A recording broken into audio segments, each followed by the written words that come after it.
What is Gucci YouTube? It's your boy Black Chat 3 long face, skinny body, and we are back still black with some more fire Boruto manga related content. Now before we get in the video, don't forget to like, comment, subscribe, smash that like button, share the video with your friends, and let's hop into the business. Yes, sir, ski. 9 mountains and 8 seas make one world. 1,000 worlds make one chiliocosm. 1 chiliocosm to the power of 3, and there's nothing I can't cut. Now, ever since Boruto chapter 6, let me not even cap. Boruto chapter 16 definitely kicked it off. It actually added a little bit of spark in the ignition, a little fuel to the flame. But ever since Boruto, I think chapter 7 or 8, when Mitsuki had that conversation with Eida, I've been keeping my eye out for Eida. She's been moving a little funny money, not in a negative sense though, because I'm really thinking, and I know it's not like some type of grandiose or rare idea because there's been speculations and endless theories and debates about it. Eida really might go ahead and jump sides on Kawaki. She really might just go ahead and say, okay, we team Boruto now. This is how it is. That's just how we roll it. Now, all of the signs have been gradually pointing towards all of these instances ever since as back as Naruto Next Generations. People tend to forget, but Eida had 2 choices. She said Boruto or Kawaki. She chose Kawaki for 2 reasons. 1, he was older, and 2, he killed Ishiki. Boruto was cool, but he was young, and Kawaki, like, simple. It was just simple as that. He was older, and he killed Ishiki. At the end of the day, they both had an equal chance to get Shorty, but now Eida's sitting back. You know, she's relaxed. She's contemplating on her actions, and that's a fact, and she's like, damn. Just based off of the way both of these 2 men is acting right now, you feel me? How Kawaki has been moving the last 16 chapters. How Boruto has been moving the last 16 chapters. You feel me? Running from your goal, allowing others to do your dirty work for you, as opposed to taking the weight of the world on your shoulders, trying to take on all of these problems by yourself, constantly making claims about these grandiose scheme about how you're going to do it and how you're going to complete it, but then getting folded and put your face in the dirt, or, you know, having really much of nothing to say, but just still pulling up and putting the work on these folks. You feel me? Just out here moving differently, getting folded by the infiltrating enemy in the village, or, you know what I'm saying, aiding the village as it's infiltrating, killing one of the enemies, being the main reason why one of the enemies is killed, and then proceeding to escape an interrogation while also keeping your mouth shut the whole time, aka no snitches. You feel me in that regard? So, in that sense, and then in Kawaki's case, his last case, basically being willing to allow the Hidden Leaf to put an end to Boruto. In that time, in that point and moment, Kawaki is up against the couch. Damon's asking questions. He's making fun of Kawaki. What are you going to do if Boruto says this, if Boruto says that? In Kawaki's head, everything is going to be cool. They're not going to listen to him. So as long as we can just get this over with and Boruto gets killed, everything will be able to... Kawaki was cool with Boruto being killed in that moment. So she's looking at all of these traits, these personalities, these characteristics as Kawaki and the Boruto has developed over the last 3 years. And similarly to our same conclusion, Eida has come to the conclusion like Boruto, he's out here looking cool, and Kawaki, you're not looking like not it, bro. Just 100%. Now this is just surface level. This is just on the grand scheme of things. No end of the world, no stakes, no life or death matters at hand. Just looking at simply love interest wise, just with those traits, Eida has to contemplate on like, damn, did I actually choose right in siding with this man Kawaki based off of everything that we know Eida as a person to come to like Kawaki for? You know, his actions, the fact that he wasn't a man of many words. He's like, bro, if I'm gonna do it, I'm gonna do it. I'm gonna go ahead and take care of the business that I need to be taken care of. Naruto needs to be protected. I'm gonna protect Naruto this way, that way. Ain't nobody gonna do nothing about it. But now we see the shift in Kawaki's character and the change that is much needed for his development in order to progress the story forward and to progress his character in a more charismatic light. So definitely in world and out world, Kawaki is losing the charisma. It's one thing to have a lot of charisma and not have a lot of charisma. It's just like, that's just you. But it's another thing to have a lot of charisma and then lose it. You just a whole different form of disgust at that point. It's like an ick. And I really think Eida is slowly but surely getting the ick from this guy Kawaki. Now, aside from all of the surface level ideas, the brain guy ideas, the tween ideas, you know, oh, he looks good, they look good, you know what I'm saying? let's look at all of the intricate signs that points towards Eida's slowly but surely jumping ship on Kawaki. Now, do I ultimately think it'll happen? I think it's very possible. And I think more so Eida might play, I feel like her character would be best if she starts to really, really embrace the self-serving interest role, rather as opposed to she does what she wants when she wants to do it and how she wants to do it. But in the back of her mind, everything is in accordance to, not hinder Kawaki, or in some cases also not hinder Boruto, but to not hinder Kawaki or to not get into Kawaki's way, but fully embracing like, nah, I'm Eida. Everybody can listen to me, and if you can't, I can get everybody else to take you out just because you can't listen to me. So she has to fully embrace that and come into her own. So I think that's the ultimate goal for her character. But just looking at it, whether it's the true choices, Boruto or Kawaki, it's kind of interesting, right? So we see that Mitsuki and Boruto get a tussle early on in Two Blue Vortex, and we understand how that fight actually went out.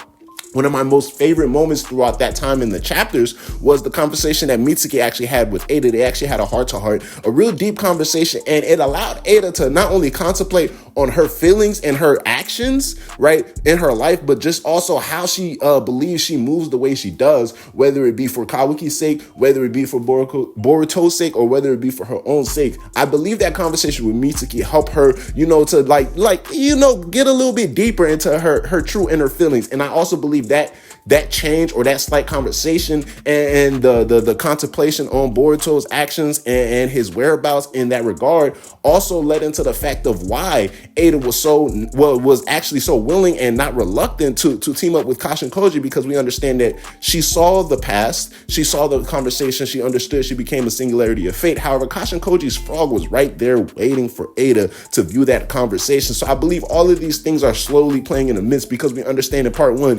Eida was willing to do any little thing that would get her any little inch closer to Kawaki. And similar here, she's willing to do any little thing that will allow her any little way possible to not hinder Boruto, but also slowly but surely get a way to get close to Boruto. She flat out said in chapter 7, I want to have a conversation with this man. I want to pick his brains. I want to see what he says. Now, I think, right, if they don't decide to do the whole, okay, I love Kawaki, now I'm going to love Boruto, it might even shift from something like I love Kawaki to now Boruto is the one that helped me realize I should be loving myself. Just Boruto's actions, the way he decided to handle the omnipotence things, and the fact that Eida might take her guilt and try to mistake it for her love for Boruto, and then ultimately come to realize, nah, it's not that I love Boruto, it's that I appreciate his actions and the way he carries himself, and that is ultimately the type of demeanor that I would admire, not just in a man, but in a human. So that's something I'm going to take upon myself. So ultimately loving her, serving her own self-interest, and coming to love herself as a whole. I think that would be perfect, honestly for Eida. But like I said, bro,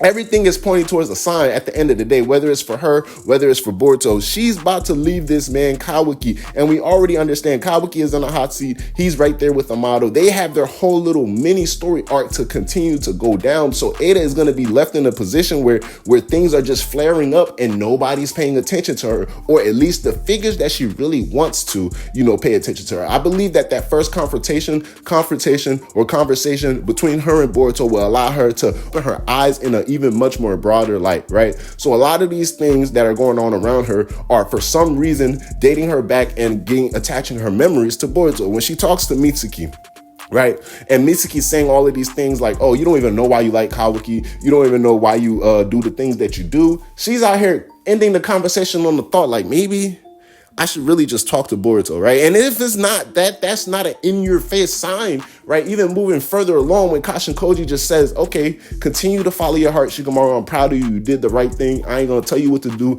just do what you feel is right. And Eida's thinking like, follow your heart, And I just take that in the sense of, up until this point, she has been treading a very thin line, because she's been very stuck in a rock in a hard place between assisting Kawaki, enjoying her luxurious life in a Hidden Leaf village, but also feeling bad for Boruto, the pain that she caused, the suffering that she caused him, and ultimately, without saying it, wanting to help him in this situation. But the feelings is something that she's going to have to come to understand herself. Ultimately, her choice and her decision in this regard will shake up the dynamic within the village, and then we bring in the wild card Sumire, right? Sumire and Sarada are already in open scuffle. levels, right? Sumire made it very aggressively known within the last chapter that not only does she want Boruto, but she don't want no one else wanting Boruto, especially if you already know she wants Boruto. So I believe Eida's whole entire coming into acceptance, and it possibly being into, okay, I don't love Kawaki, but I love Boruto, it can even lead down a whole nother path of, okay,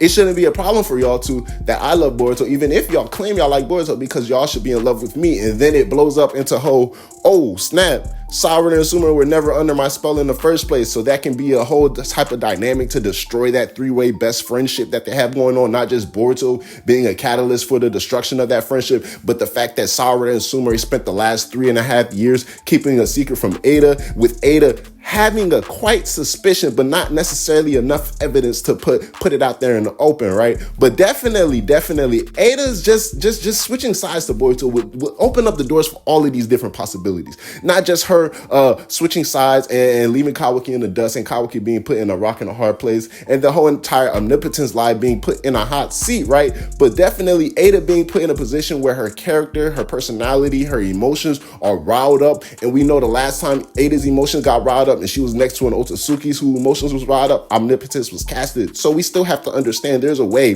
for Eida emotions to get wild up in a sense to where her abilities can go out of whack, her abilities can go out of order without her concern, without her regard, without her control over said certain abilities. So I'm really looking forward to it in that aspect, in that regard. Whether Damon's place meant with Eida's choice is, okay, now that she's choosing Boruto Kawaki, it's straight pause season. I'm finna put the pause on you and ain't nobody finna stop me, right? Is there gonna be animosity in there, or is it gonna be animosity in the fact that Sakura and Sumire are playing too much over their hand, that Damon just calls it out like, yeah, I knew y'all wasn't in love with my sister in the first place, right? Or Eida feels so heartbroken by that lie in the fact that she can't seem to control how she wants to react in the situation, because she knows partially a lot of the things going on right now is actually her fault. You know, I think a breakdown for the character and then a rebuild up would be very much perfect. But ultimately, her having to leave Kawaki's side, either that, or she's gonna have to really accept everything 10 toes down and just make her stance next chapter. It's Team Kawaki, and ain't nothing else gonna stop it. I'm talking like Harley Quinn for Joker type of delusional. Like, that's how hard she's gonna have to ride for Kawaki. If that's the case, she's gonna go and actually choose Kawaki as her love interest. But if not, she's gonna get broken down as a character and rebuild back up to the point where, like, yeah, you know what I'm saying? She probably won't even remember the nigga Kawaki name. But let me know how y'all feel ultimately. Do y'all think possible betrayal, quote unquote, jumping ship for Eida from Kawaki to Boruto, or even just from Kawaki to her own self-serving interest, her own self-love, would be good for the character?